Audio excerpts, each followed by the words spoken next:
Hi, everybody. This is 1,142 days since Richard vanished from the barracks there at Fort Bliss in El Paso, Texas. I hope everything's going well for you. So we have lots of news again. This is a testament to God's faith, uh, God's faithfulness. And let me see if I'm on here, if everything is working. And I'm so grateful. I also wanted to check how many signatures um, that were on the petition because I'm very grateful. We are very grateful for all of them, and I hope that we don't stop here, that we get more signatures because, we're very worried about this soldier on Fort Bliss with this situation on Fort Bliss that's so dangerous for our service members. And if you're a whistleblower, I know my husband said when when we received the information that these arrests in July of 2020 were a result of Richard's whistleblowing, um, and that he wasn't given the protection as a whistleblower like he should have gotten. My husband was like, that's when he needed to get up and leave, when he feared for his life and had to buy a pistol because he was not offered the whistleblower protection, and it was the likes of Special Agent Tavita Nusa, who had failed, Special Agent Marlon Soto, who had failed our soldiers, um, the VA, who has failed our soldiers, Park University, who has failed our soldiers, the JAG, who has failed our soldiers, the IG, who has failed our soldiers, and even going outside of Fort Bliss to the AG and the DA, and they'll spend uh, millions. Isn't that what um, the article? What is this, Joe Spencer? What he was saying, that justice doesn't have a price, and yet he wouldn't give us the information on how much you know how many people are involved in this, how much money they've spent on the Patrick Crucius Walmart case. And so we've asked Ms. Schnotty, Amy Schnotty, from Austin, who works for the governor, to provide that public information to us. And so we're getting institutional help there to know how much was spent for the Walmart case, Patrick Crucius case, because that's a slam dunk case. I mean, you have really from guilty. He pleaded guilty, and they have the weapon, and they have the bullets, they have the video footage, they have the remains of the people, they have everything, right? So why is this going on and on and on? And yeah, that's a question for us, because how much are they spending for Richard's case? And we're getting back from Intel that it's millions of dollars, millions, way beyond 4 million, maybe beyond 6 million, up to $9 million that they're spending on covering up this code red murder, of our son. We That's what I believe. That's what we believe, that at this point, all of our hard evidence, all of the irregularities, all of the circumstantial evidence points to a uh, a real conspiracy, a real collusion, a real planned code red retaliation of Richard. That's what it points to. And so we're getting more and more information. And because we have been turning in to the authorities everything that we have, and I come on here every day with everything that we have, unless it puts people in risk, like the name of this soldier on Fort Bliss. I mean, the institutions have his name, but if he does,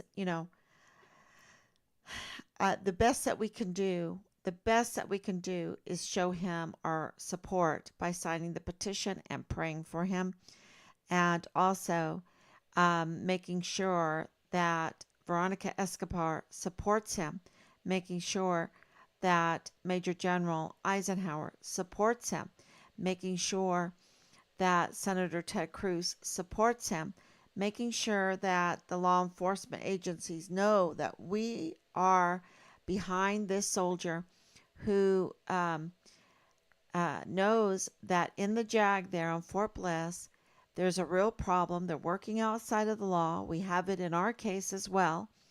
And that if you want to report fraud, waste, and abuse, they are blocking it. They are blocking it. And so we need to, where does a soldier go when they see this kind of fraud, waste, and abuse, these kind of criminal activity on Fort Bliss? They need to have a congressional inquiry. So he was courageous enough to request a congressional inquiry, which holds much more weight because of the legal obligations of being a active duty service members than compared to a civilian. So Veronica Escobar and Senator Ted Cruz, they have a legal obligation to put this active duty service members request for a congressional inquiry, uh, you know, first of to answer it and to get it going. So that's why we need the letters to remind them of their legal obligation, because we're in a mess of a situation. It seems like uh, so many ministers, I want to call them ministers, because they are supposed to administer our laws um, and defend our Constitution, have forgotten what they're supposed to be doing because the politics have become so crazy. So that's why we ask for you to sign the petition, write Veronica Escobar. It's something we can all get behind. What American, including the hearts that are the chief suspects in this case, that have denied so many things, they need to take a lie detector test. I will take a lie detector test. Take a lie detector test and support this soldier's congressional inquiry, and let's get all of it out on the table, and then we'll know what happened to Richard, and we'll know what is true, right? And so Veronica Escobar should be right behind this, because if she doesn't, then she doesn't care about our service members. She doesn't care to fulfill her duty, her legal obligations to our service members. So it's very important. And the same thing with Ted Cruz. He needs to be able to stand up for our service members and their concerns. And Richard's case is a huge concern, and it's tearing up the community. Absolutely. Because of the fear mongering, because of the harassment, because of the witness tampering, because of the leaks, the file leaks, the absolute corruption, the fraud corruption, using very private information, files from other people, misusing social security numbers. This is all alleged. This is all, I have to say that to be safe, but this is all, we have confirmed that Richard's social security number has been misused. And, and it's not just Richard, and their identities are being misused. It seems to be, remember when we first got to Fort Bliss, it was just brazenly misused and stolen, his identity. And we know this through the Interpol. the Interpol photograph, which is not Richard. It is like a stolen identity. And it seems within the VA, within small circles of people, including Leilani Hart, because whatever her name is, we don't really know her name. It could be Leilani, it could be Iolanthea, it could be Lolanthea, it could be Lorian, it could be, you know, there's, there is a lot of questions about her immigration status, about the information that she uses, the information that she used to join the military. There's a lot of, questions about disability benefits because James Hart sits on that health board for determining disability for our veterans. And, there is questions what is going on there because there are allegations that there's fraud going on in the VA. Who could imagine that, right? Who could imagine that? We've known that there's fraud going on in the VA, but I'm telling you, I suspect that it's far worse than what we even knew. So, this is the taxpayers' money. So we have investigated on our own dime, our own time. Team Find Richard Halliday. We've been the chief investigators that Lieutenant General Sean Bernabe made us to be, that the CID made us to be, that the CID even in Quantico made us to be.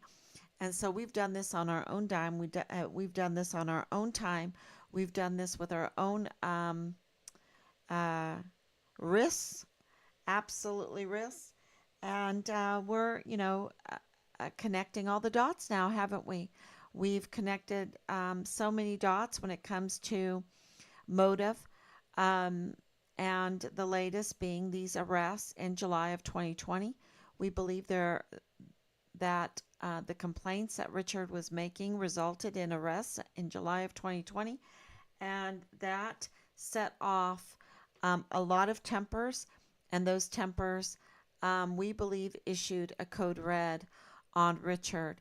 No stops. All go to destroy Richard.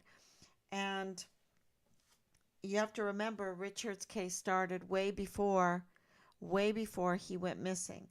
And so the word was out, and we have this criminal complaint affidavit that was notarized by Leilani Hart, and the language of it, to me, it seems like it was very hectic. It was a panic to get that in. And so a rush to get that in. And that's what it looks like to me. So it looks like if someone's going to rush to get something in, then they know something. They know something behind the scenes. So we want to confirm, this is the breaking news. We want to confirm that we have the location of the vehicle. This is the 2004 Pontiac Montana. And it is a minivan. It is white. We have all the information. But its license plate begins with a CH. Also,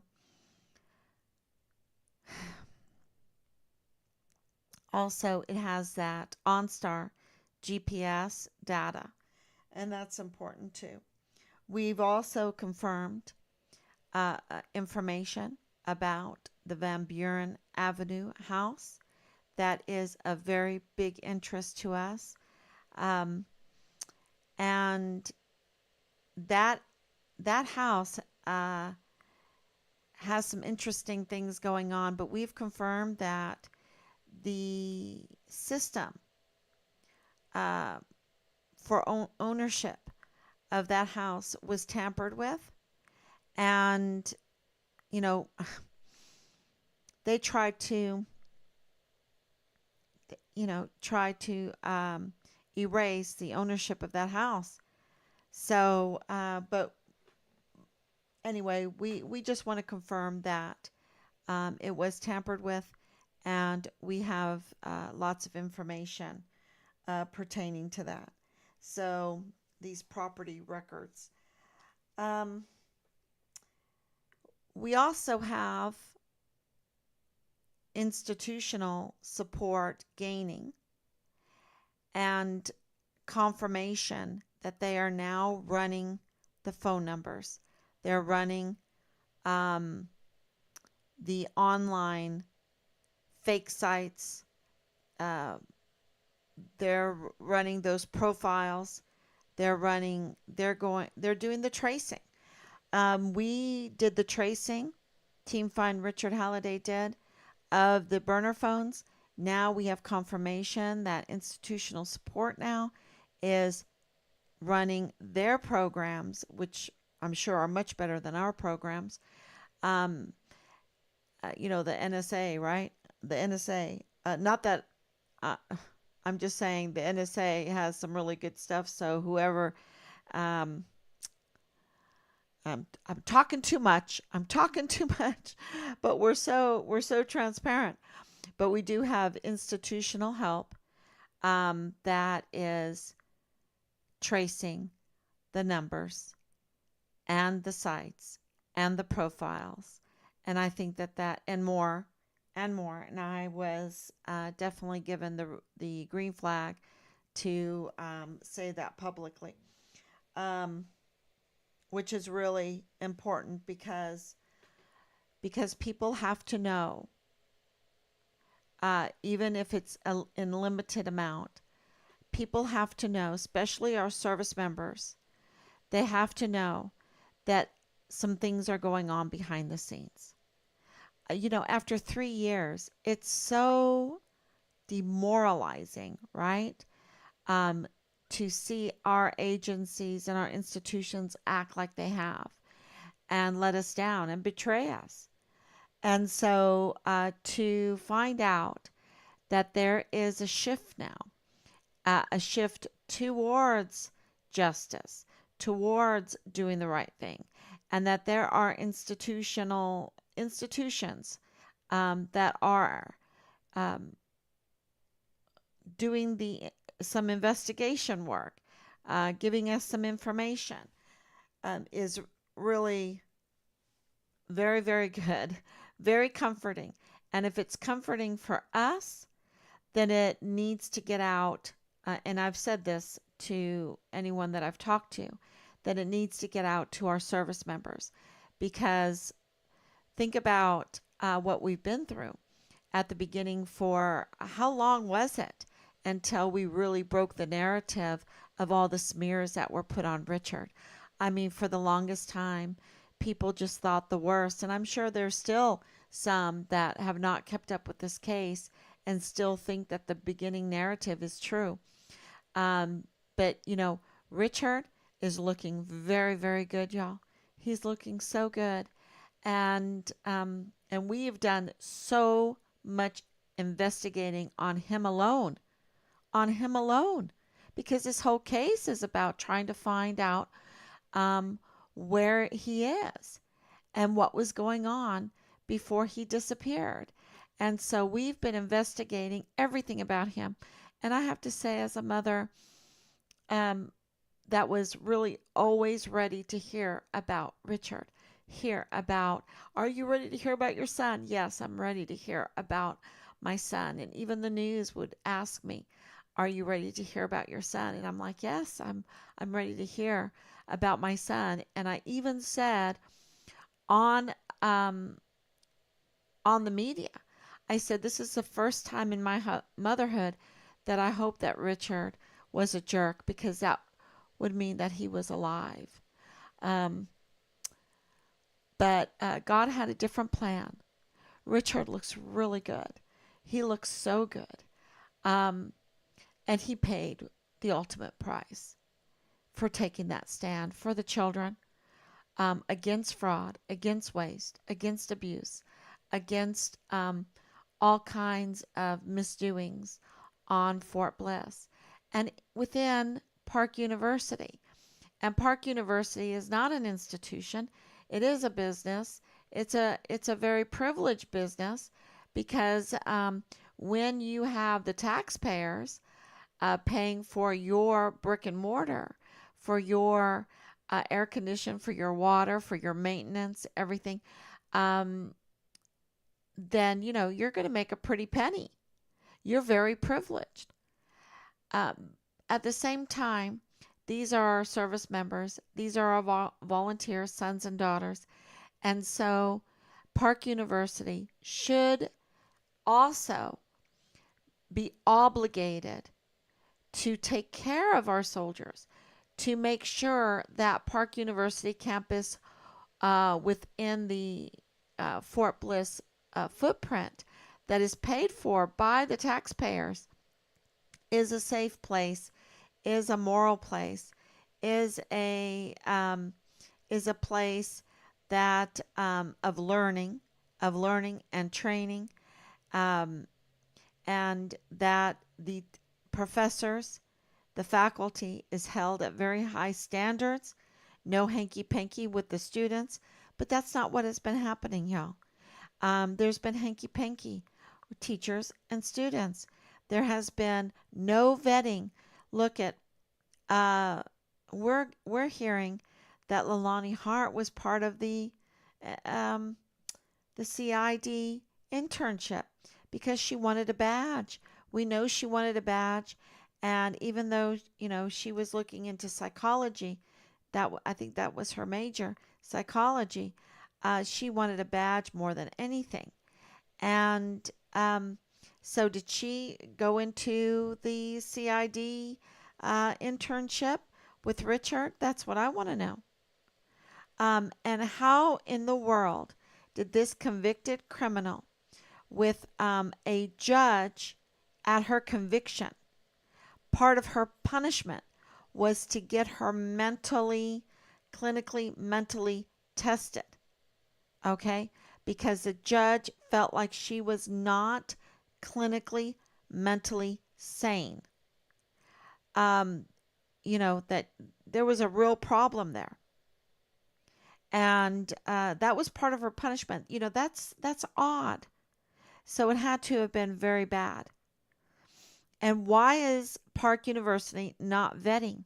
They can't just let anybody go through their law enforcement courses and get a badge, right? And get a degree.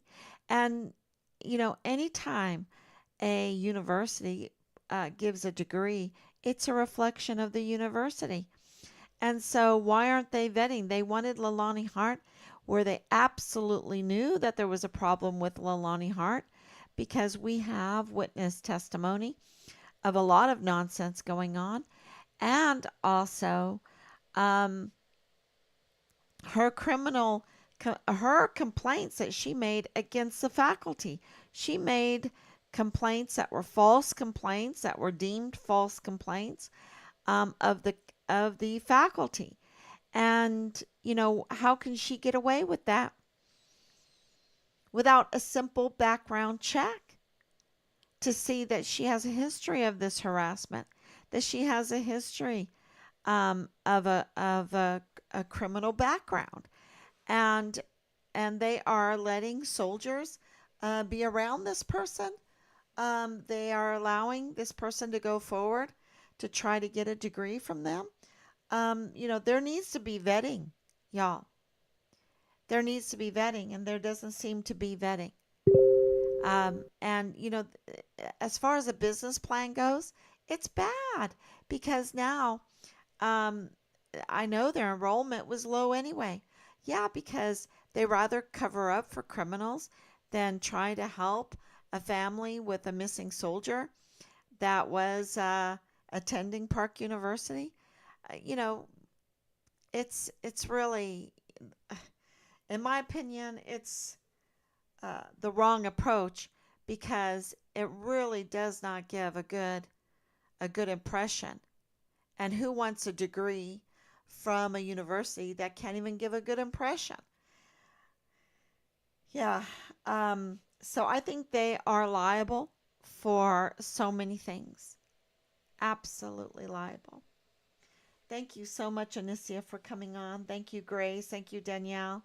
U.S. Army and others need to find Richard Halliday and bring him home. Enough is enough. Thank you, Danielle. Patty, may God continue to give you strength and answers. Thank you so much. And Anicia, Richard is our hero. We love you. We love your Richard. Yes. Um, can you imagine what he stood up against? The barracks, having to live in the barracks where it is a marketplace for illegal drugs, for Chagra's business plan. That's what the barracks were Chagra's business plan, where he could sell his fentanyl, he could sell his LSD laced little cartoon papers, he could sell his cocaine right there with impunity. And thank God that that ended and he was arrested. That should tell you something. Maybe the dealers have switched over, or maybe Team Find Richard Halliday has had some kind of impact there. I don't know. But we also know that the barracks were flush with weapons. So there was a lot of problems in the barracks, and so many suicides, so much PTSD, so many disabled vets, right? So many disabled vets. It seems like, they get medically put out. Um, they get their disability. Their disability is normally for mental health issues, PTSD, and everything, because there's no justice, right? There's no justice. That's what makes us really have PTSD, is when we see things that are wrong, and there's no response to the crimes. There's no response to the injustice. And this is what's going on with our key witness there in I have a little hair on my eye. A little Our key witness that's been unjustly banned from accessing Fort Bliss, and as an officer of the court could help more by getting on Fort Bliss to solve where Richard is. And no, and that's why he's been banned: to obstruct justice, to deny due process. And so we know that the allegations against our key witness are false, because Thomas Kane said so, right? Thomas Kane said so. Thomas Kane, the chief of security of Fort Bliss, that the JAG were working outside of the law, that they banned our key witness without an investigation, without a packet, without a notification, without letting our key witness defend himself.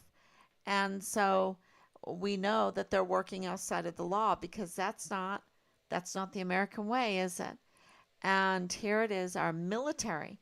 They should be the epicenter of defending the Constitution and acting out the Constitution in everything that they do.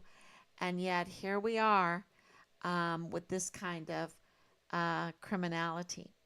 So make sure I got everything that I wanted to say. Yeah, that they are going to trace everything backwards. We do have confirmation on the location of the vehicle. The vehicle having a license plate of CH, beginning with CH. And our response that we got from the Major General Eisenhower, we still need letters to him, and that's what we've been doing. And so if you want to join us, we really appreciate it, because he really has nothing else to do but to lift the ban on our key witness. That is really the right choice to make. And if he cares about Richard, he must do that because the allegations are false against our key witness, and they look like they're going to be liable for the obstruction of justice, for the denial of due process, and for the cover up of a missing soldier, which I think is really about treasonous, right? This code red, it's very serious. Very, very serious. Yes, we do have intel that is shocking, that says that Amber Chase is working in the same office as James Hart. They work together in Veterans Affairs, um, disability benefits, right? And there's more. And there's more to that. So that is all. That would explain a lot. That would explain so much. Um, Absolutely, her knowledge of James, of Dallas Hart, her not her all the leaks that she was getting, because you see, if you work in the VA, if you work for veterans benefits, you have access to sensitive information, sensitive files, right? All the medical files, all of the military files. And so they had Rob's.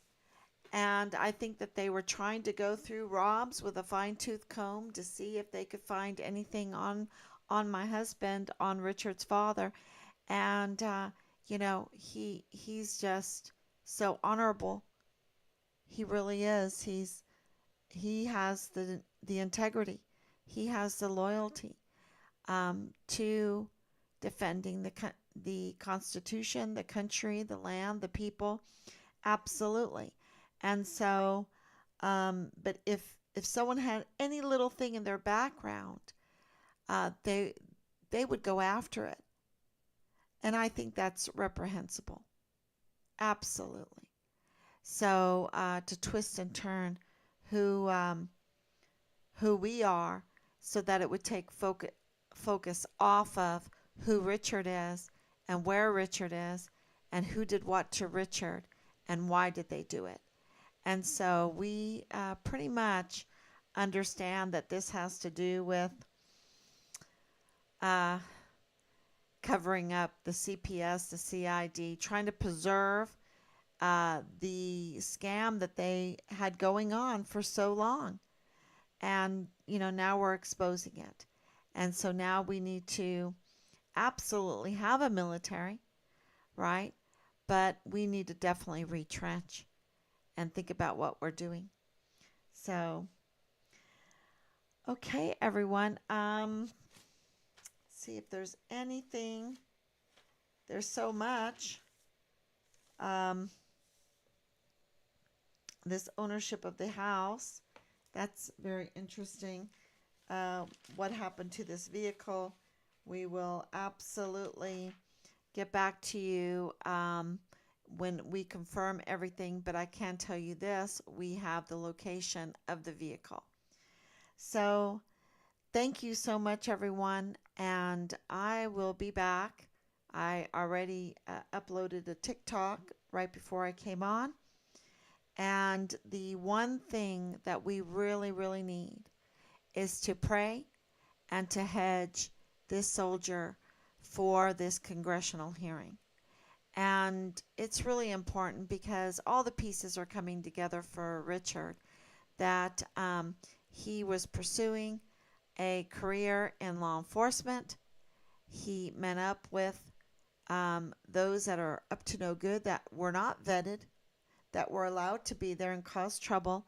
Leilani Hart should never have, she should be banned from Fort Bliss, because look, she went in on Park University and made a mess of it, and brought a lot of problems to a lot of the faculty there, and then went over to CID and was having an affair with Tavita Nusa, Special Agent Tavita Nusa, causing a lot of trouble in that office there. And so where's the vetting? Where is the vetting Where is the justice when you allow someone like Lilani Hart, Ilanthia Hart, Lolanthia Hart, Lorian Hart, whatever her name is, um, when you let her um, get the priority and defend her misdeeds? And I understand she's young. I understand that. But, we shouldn't.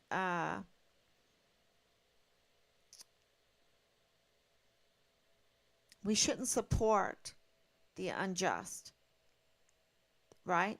We should always support the just, and I think that's um, a very good lesson.